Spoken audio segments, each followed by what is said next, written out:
พี่น้องเบ้าเลี้ยงทหารหารอยู่ชายแดนกัมพูชาผู้เปิ่นเสียสละไปรบเนาะโอ้ยแต่ลึกตนชาติได้ลำบากนี่พี่น้องนอนกลางดินกินกลางชายเขากันแน่ได้กินแน่บ่ได้กินแน่กินแล้วก็แล่นไปรบไปนี่รบแล้วกัน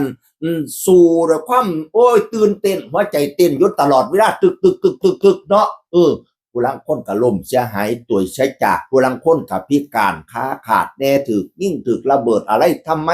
ผู้เพิ่นรอดผู้เพิ่นปลอดภัยกัโอ้ยก็อยู่ด้วยความลำบากเนี่ยแค่นั้นล่ะพี่น้อง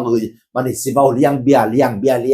มันเป็นจังไดเบี้ยเลี้ยงได้ยินข่าวว่าบ่ฮอดทหารเถียว่าซั่นว่านั่นน่ะคุณอนุวัฒน์จัดให้นักข่าวชื่อดังเพจดังก็เลยมาเขียนว่ากองทัพช่วยตอบหน่อยได้รับการร้องเรียนมาเยอะทหารแนวหน้าค่าเบี้ยเลี้ยงตกเบิกมาหลายเดือนแล้วลบก็เหนื่อยแล้วไหนว่าจะดูแลกำลังพลว่าสันว่าคาเบียเลี้ยงมันเป็นจังได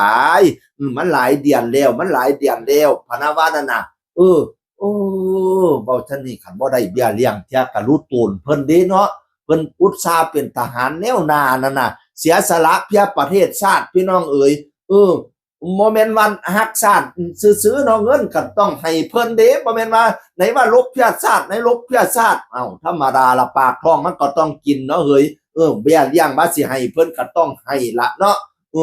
อ้ยเนาะเฮ้ยจักเป็นจังไดบัดนี้คุณแจกศรีสุพางอันนี้ก็นักข่าวชื่อดังก็เลยมาแซ่โพสของคุณอนุวัฒน์แล้วก็เขียนว่าอัปเดตเมื่อเวลา 12 นาฬิกาวันที่ 28มกราคม 69 กองทัพสีแจงล่าสุดถึงงบหน่วยแล้วอยู่ระหว่างเบิกจ่ายให้กำลังพลค่ะวงเล็บรายละเอียดเป๊ะในคอมเมนต์พนาวานะบัดนี้เราขอก็เลยไปอ่านรายละเอียดทางกองทัพสีแจงมาอย่างดีเป็นโพสต์ของกองทัพภาคที่2ก็คงจะมีข้อมูลมาจากส่วนกลางและกองทัพภาคที่2ของจึงมาโพสต์พี่น้องเพิ่นสีแจงว่าจังซี่ล่ะความคืบหน้าการจ่ายเบี้ยเลี้ยงกำลังพลที่ปฏิบัติงานชายแดนปัจจุบันงบประมาณจากกรมบัญชีกลางได้โอนถึงหน่วยครบแล้วอยู่ระหว่างการเบิกจ่ายให้กำลังพลงบเพิ่มเติมฉุกเฉิน84หน่วยอนุมัติแล้ว82หน่วยอีก2หน่วยอยู่ระหว่างแก้ไขเอกสารคาดว่าเสร็จภายในสิ้นมกราคม69ผลการเบิกจ่ายค่าเบี้ยเลี้ยงตุลา68ได้งบประมาณทุกหน่วยแล้ววาสนา68ได้ลบแล้วพยถึงทค68ได้รับแล้วครึ่งหนึ่งโอ้ยเว้ยพอข้อหนึ่งพระท่านใดเทียบตีและจ่ายเป็นค่าอาหารและเบี้ยเลี้ยงให้กำลังพลในส่วนของพลทหารเรียบร้อยแล้วส่วนที่เหลือคาดว่าจะได้รับภายใน30มกราคม69มค69เบิกแล้วเต็มจำนวนรอจ่ายให้กำลังพลเมื่อครบเดือนซึ่งคาดว่าหน่วยจะเริ่มทยอยจ่ายให้ตั้งแต่29ถึง2กพ69กองทัพภาคที่2ยืนยันการเต็มขีดความดำเนินการเต็มขีดความสามารถเพื่อให้กำลังพลได้รับสิทธิครบทุกประการว่าสันว่าสี่แจงเป็นจังซี่กว่าสิดุสรุปให้สู่ฟังตอนตุลา68นั่นได้ครบหมดแล้วว่าสันว่าสำหรับพฤศจิกาและธันวา68ได้แล้วครึ่งนึงได้ลองครึ่งนึงอุ้ยคือหวังได้แต่ครึ่งนึงเขาบ่ได้เต็มจ่ายค่าผ้าอาหารเบี้ยเลี้ยงกำลังพลให้พลทหารเรียบร้อยแล้วว่าซั่นว่านั่นให้จ่ายให้พลทหารเนี่ยอุตริโตนอยู่เด้อพลทหารชั้นผู้น้อยเนี่ยนะพฤศจิกาถึงธันวาได้แล้วครึ่งนึงเออส่วนที่เหลือคาดว่าจะได้ภายใน30มกราอืมเท่ากับว่าอยากให้จ้างข้างปานใดละเนาะบ่อยากให้ข้างปานใดแล้วเนาะตุลา